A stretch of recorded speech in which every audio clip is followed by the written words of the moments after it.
தேசிய முற்போக்கு திராவிட கழகத்தின் நிறுவன தலைவர், முன்னாள் எதிர்க்கட்சி தலைவர் திருமிகு கேப்டன் அவர்கள் நினைவு தினம் இன்று 41வது நினைவு தினத்தை முன்னிட்டு குமரி மேற்கு மாவட்டத்தின் சார்பாக 41 பேர் மொட்டை போடும் நிகழ்ச்சி இங்கு நடைபெற்றுக் கொண்டிருக்கிறது.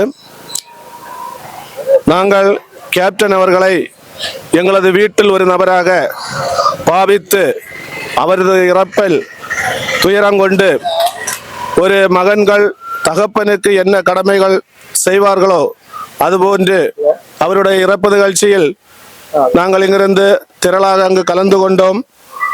அவரது 16வது நாள் நினைவு நாள் நிகழ்ச்சியிலும் அதன் சடங்குகளை செய்தோம்.